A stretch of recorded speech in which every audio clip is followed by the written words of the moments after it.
चिंटू, क्या कर रहा है? कितना शोर मचा रहा है, मुझे पढ़ने दे। मैं नहीं चुप हो रहा, बोल क्या करेगी? इतना चिल्ला रहा है, सचमुच तेरी तो जुबान ही बंद हो जाए। मेरी जुबान बंद होगी तो मैं कहूँ तुझे कि तेरा मुंह बंद हो जाए? बच्चों, ऐसे नहीं बोलते, बुरी बात। तुम्हें पता है ऐसे अपशब्द बोलना कितना गलत होता है। हमारी जुबान पर माँ सरस्वती बैठी होती हैं, इसलिए हमें हमेशा तोल मोल कर बोलना चाहिए, क्योंकि हमारी जीवा पर कब माँ सरस्वती विराजमान हो जाएं और कब मुख से बोले कटु वचन सत्य हो जाएं और वो नकारात्मक बातें सच हो जाएं, कोई नहीं जानता। दादाजी, माँ सरस्वती जुबान पर कैसे और कब बैठती है? क्या अभी भी माँ सरस्वती हमारे मुंह पर बैठी है? चलो बच्चों, वहां पेड़ के नीचे बैठते हैं, मैं तुम दोनों को सब समझाऊंगा। देखो बच्चों, जैसा कि हम सभी जानते हैं, माता सरस्वती बुद्धि, ज्ञान और विवेक की देवी हैं। विद्या की देवी वीणा वादनी माँ सरस्वती ने ही सर्वप्रथम सृष्टि में स्वर भरे हैं। ऐसी मान्यता है कि माता सरस्वती से सर्वप्रथम सस्वर की उत्पत्ति हुई और इसी वजह से संसार के सभी नदी, नालों और पक्षियों को आवाज मिली। अब मनुष्य जो आज बोल पा रहे हैं वो सब माँ सरस्वती की कृपा से ही है। पुराणों में भी माँ सरस्वती को कमल पर बैठा दिखाया जाता है।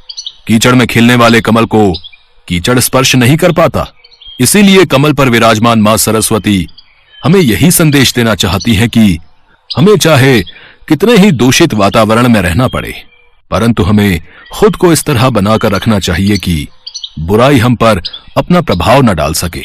सनातन धर्म में माँ सरस्वती को वाणी की देवी भी कहा गया है, इसलिए सदैव मीठी वाणी बोलनी चाहिए। हमें कभी भी कड़वी वाणी में बात नहीं करनी चाहिए।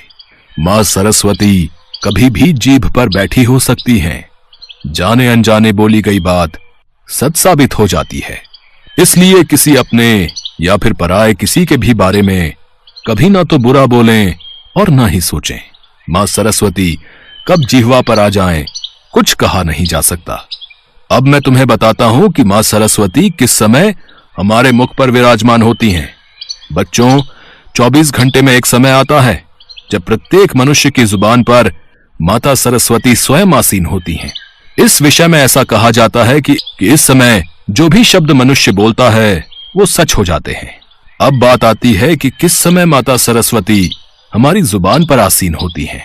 बच्चों, धर्म पुराणों के अनुसार रात्रि के 3:10 से 3:15 के बीच 5 मिनट ये ऐसे होते हैं जब प्रत्येक मनुष्य की जुबान पर माता सरस्वती स्वयं विराजमान होती हैं।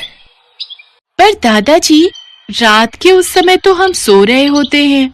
बच्चों, इस समय का असर प्रातः काल तक रहता है, इसलिए हमें सूर्य उदय से पहले और सूर्य उदय के बाद सुबह उठकर भी कभी भी बुरे शब्दों का प्रयोग नहीं करना चाहिए।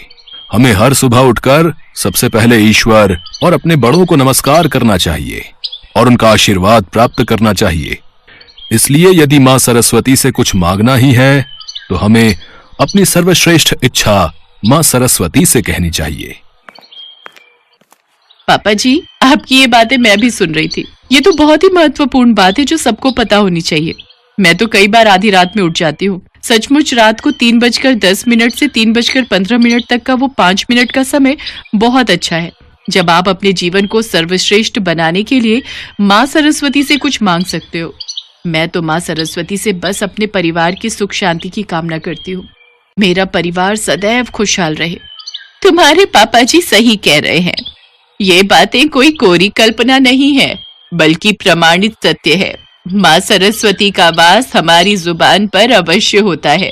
उन 5 मिनट के बीचों बीच बोली गई कोई भी बात अवश्य सच सिद्ध होती है। 1 महीने तक लगातार इसी वक्त पर अपने मन की कामना बोलो तो माँ सरस्वती इच्छा अवश्य पूरी करती हैं। पर बच्चों, ध्यान रहे, माँ सरस्वती कभी भी बुराई का साथ नहीं देती हैं। वे सदैव अच्छाई का ही साथ देती हैं। जिनके मन में ईर्ष्या भावना और बदले की भावना नहीं होती, जो लोग सच्चे हृदय के होते हैं, माँ सरस्वती केवल उन्हीं की इच्छा पूरी करती हैं। जो सदैव दूसरों के लिए अच्छा सोचते हैं, उन पर माँ सरस्वती की कृपा सदैव रहती है। सॉरी चिंटू, मैं अब तुम्हें कभी कोई भी गलत शब्द नहीं बोलूंगी। सॉरी दीदी, मैं भी आपसे कभी गलत शब्द नहीं बोलूंगा। जीते रहो मेरे बच्चों। जय माँ सरस्वती। जय माँ सरस्वती। जय माँ सरस्वती। जय माँ सरस्वती।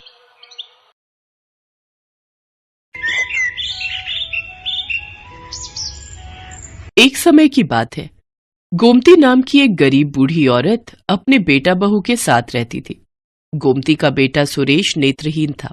पहले वो मजदूरी करता था, पर एक बिल्डिंग में मजदूरी का काम करते हुए दुर्घटना में उसकी आंखों की रोशनी चली गई। सुरेश परिवार में इकलौता कमाने वाला था, पर अब आंखों की रोशनी न होने के कारण वो घर पर ही रहता था। इसी कारण गोमती और उसका परिवार बहुत गरीबी में गुजारा कर रहा था। ये अम्मा कहाँ रह गई? सुबह से बोलकर गई हुई हैं, अब तक नहीं आई। क्या हुआ? क्या गिरा दिया? वो पानी का गिलास रखा था, वहीं गिर गया। दिखता नहीं इन आंखों से, क्या करूं? मेरे कारण तुम्हें और माँ को कितनी परेशानी हो रही होगी। माँ को भी घूम घूम कर काम मांगना पड़ता है। पता नहीं उन्हें आज कोई मजदूरी का काम मिला भी या नहीं। आ गई अम्मा, बहुत देर लगा दी। कहाँ रह गई थी? एक गोदाम में अनाज साफ करने का काम मिला है, 50 रुपए रोज देंगे। मैंने सोचा कुछ तो पैसे आ जाएंगे, इसलिए आज वहीं अनाज साफ कर रही थी। फिर 50 रुपए मिले तो उनसे शाम की सब्जी और तेल ले आई। अम्मा, तुम इस उम्र में अकेले काम करती हो। मैं सचमुच कितना बुरा हूँ जो इस उम्र में अपनी माँ से काम करवा रहा हूँ। अम्मा, तुम मालती को अपने साथ ले जाया करो, थोड़ा तो सहारा मिलेगा। नहीं बेटा, मैं तुझे अकेला नहीं छोड़ सकती। तुझे दिखाई नहीं देता। अगर पीछे से तुझे किसी चीज की जरूरत हो तो कम से कम मालती तेरे साथ रहेगी, तो मुझे चिंता नहीं होगी। गोमती अब रोजाना ही अनाज के गोदाम में काम के लिए जाती और शाम के समय 50 रुपए लेकर घर लौटती। एक सुबह जब गोमती काम पर पहुंची तो मालिक की पत्नी भी वहां मौजूद थी। सुमित्रा, गोमती बहन आ गई हैं। कल वसंत पंचमी की पूजा के लिए जो भी मंदिर की साफ सफाई करवानी है वो करवा लो, गोमती बहन कर देंगी। मालकिन, आप बता दो कैसे सफाई करनी है, मैं कर दूंगी। वो सामने मंदिर बना हुआ है, अच्छे से साफ सफाई करके माता सरस्वती की मूर्ति को सजा देना। और उसके बाद कल पीले चावल का प्रसाद भी बनेगा, उसके लिए बोरी में से चावल भी निकाल कर साफ कर देना। गोमती बहुत मेहनत से माता सरस्वती के मंदिर को सजाती है। पीले पुष्प माता सरस्वती के आसपास सुशोभित हो रहे थे। माता सरस्वती का मंदिर बहुत सुंदर लग रहा था। गोमती बहन, तुमने तो मंदिर बहुत सुंदर सजाया है। माता सरस्वती की मूर्ति बहुत प्यारी लग रही है। एक काम करना, कल तुम जल्दी आ जाना, फिर प्रसाद बनाने में तुम मेरी मदद भी कर देना। गोमती बहन, चिंता मत करो, मैं तुम्हें 50 रुपए और दे दूंगा। अब कल तुम बसंत पंचमी की पूजा में हाथ बटाओ। ठीक है मालिक, मैं आ जाऊंगी। अच्छा मालकिन, चलती हूँ। गोमती घर चली जाती है और घर जाकर अपनी बहू को वसंत पंचमी की पूजा के बारे में बताती है। अम्मा, फिर तो कल हम पेट भर के पीले चावल का प्रसाद खाएंगे। तुम ज्यादा ले आना, मुझे पीले मीठे चावल बहुत पसंद है। हाँ बहू, ले आऊंगी। मालिक मालकिन बहुत अच्छे हैं, वो मना नहीं करेंगे। अगले दिन गोमती काम पर पहुंचती है। मालकिन की तबीयत ठीक नहीं थी। गोमती बहन, मेरी तबीयत ठीक नहीं है। आज सुबह से ही ब्लड प्रेशर बढ़ा हुआ है। डॉक्टर ने आराम करने के लिए कहा है। मैंने तो सोचा था कि मैं तुम्हारे साथ मिलकर पीले चावल का प्रसाद बनाऊंगी, पर मेरी तो उठने की बिल्कुल भी हिम्मत नहीं हो रही। अब तुम्हें अकेले ही प्रसाद बनाना पड़ेगा। कोई बात नहीं मालकिन, आप आराम करो, मैं प्रसाद बना लूंगी। गोमती बहन, तुम अकेले इतना प्रसाद कैसे बना पाओगी? तुम कहो तो मैं किसी और को भी तुम्हारी मदद के लिए लगा देता हूँ। नहीं नहीं मालिक, मैं कर लूंगी, आप चिंता मत करो। गोमती भले ही बड़ी उम्र की महिला थी, पर वो बहुत मेहनती थी। वो कभी भी काम से नहीं थकती थी। उसकी उम्र भले ही 60 बरस की थी, पर उसमें बहुत साहस था। गोमती मन ही मन माँ सरस्वती का नाम लेकर प्रसाद बनाती रही। माँ सरस्वती, आपके आशीर्वाद से प्रसाद अच्छा बन जाए, बस इसी कामना से ये मैं मीठे चावल का प्रसाद बना रही हूँ। जय माँ सरस्वती, जय माँ सरस्वती। गोमती की सच्चे हृदय से की जा रही प्रार्थना माँ सरस्वती के कानों तक पहुँचती है। नारायण नारायण। गोमती पर अपनी कृपा दृष्टि कीजिए माते। गोमती इस उम्र में भी गरीबी और दुख के दिन व्यतीत कर रही है, फिर भी उसके चेहरे पर कितनी शांति है। वो आपका नाम लेकर मीठे चावल का प्रसाद बना रही है। वो जानती है कि उसके घर के हालात कैसे हैं, फिर भी वो अपने दुख को मन में दबाए पूरी श्रद्धा से अपना कार्य कर रही है। तो तुम उचित कह रहे हो पुत्र, मैं भी कब से यही देख रही हूँ। पर गोमती की परीक्षा लिए बिना मैं उसके दुखों को कैसे दूर कर सकती हूँ? इसके लिए मुझे उसके पास जाना होगा।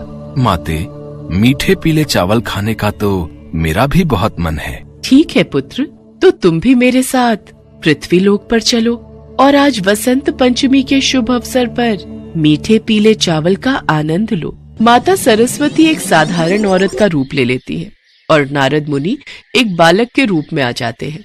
बसंत पंचमी की पूजा के बाद गोमती मीठे चावल का प्रसाद लेकर घर पहुंचती है। गोमती अपने बेटा बहू के साथ प्रसाद खाने के लिए बैठ जाती है। तभी देवी सरस्वती और नारद मुनि वहां पहुंचते हैं। बहुत जोरों की भूख लगी है, मेरा बेटा और मैं बहुत दिनों से भूखे हैं, कुछ खाने को दे दो। अम्मा, अभी तो खाने ही बैठे हैं, अभी ये मांगने के लिए आ गए। नहीं नहीं, मना कर देती हूँ, थोड़े से तो चावल हैं, हम क्या खाएंगे? नहीं नहीं बहू, आज बसंत पंचमी का दिन है और हमारे पास तो पीले चावल का प्रसाद है। ऐसे द्वार पर आए किसी भूखे को खाली हाथ लौटाना अच्छी बात नहीं है। एक काम करो, तुम और सुरेश चावल खा लो, मैं थोड़े से इन्हें दे देती हूँ। अम्मा, मैं भी थोड़े से ही खाऊंगा, तुम मेरे हिस्से के भी दे दो। बहू देखती है कि गोमती और सुरेश ने अपने अपने हिस्से में से थोड़े थोड़े चावल उन्हें देने के लिए निकाल दिए हैं, तो वो भी अपने हिस्से में से थोड़े से चावल निकाल देती है। अम्मा, अब तुम दोनों निकाल रहे हो तो भला मैं पूरे चावल कैसे खा सकती हूँ? थोड़े से चावल मेरे में से भी निकाल लो। गोमती एक प्लेट में पीले चावल निकालकर औरत और बालक को दे देती है। साक्षात माता सरस्वती और नारद मुनि चावल का प्रसाद खाकर मन ही मन मुस्कुरा रहे थे। तुम तीनों ने अपने अपने हिस्से के चावल हमें खिलाकर हमारी भूख शांत कर दी। गोमती, मैं तो तुम्हारी परीक्षा लेने आई थी, तुम सचमुच बहुत दयालु हो। इतना कहते ही माता सरस्वती और नारद मुनि अपने रूप में आ जाते हैं। उन्हें अपने सामने देखकर गोमती और उसकी बहू हाथ जोड़कर खड़े हो जाते हैं। माँ, मुझे भी अपने दर्शनों का सौभाग्य दो, मैं भी अपनी आँखों से आपके दर्शन करना चाहता हूँ। माता सरस्वती अपना एक हाथ उठाती हैं, तो उस हाथ में से रोशनी निकलकर सुरेश की आंखों पर पड़ती है और सुरेश की आंखें ठीक हो जाती हैं। उसे दिखाई देने लगता है। अम्मा, अम्मा, मेरी आंखों की रोशनी लौट आई, मैं देख सकता हूँ। माता सरस्वती, आपकी जय हो, जय हो माँ। जय माँ सरस्वती। माँ, आपके दर्शन करके मैं धन्य हो गई, मेरा जीवन सफल हो गया। तुमने मुझे सच्चे हृदय से याद किया था गोमती, और जो भी भक्त सच्चे हृदय से निस्वार्थ भावना से मुझे याद करते हैं, उन भक्तों पर मेरी कृपा सदैव बनी रहती है। अब तुम्हारे गरीबी के दिन दूर हो जाएंगे, तुम्हारे घर सुख समृद्धि का वास होगा। इतना कहकर देवी सरस्वती और नारद मुनि अंतर्ध्यान हो गए। सुरेश की आंखों की रोशनी लौट आई थी। अब गोमती ने मजदूरी करना छोड़ दिया। मालिक और मालकिन को जब ये बात पता चली तो वो भी गोमती के लिए बहुत प्रसन्न होते हैं। गोमती के अच्छे स्वभाव को देखकर मालिक सुरेश को अपने पास ही काम पर रख लेता है। माँ सरस्वती की कृपा से गोमती के परिवार में खुशियां लौट आती हैं।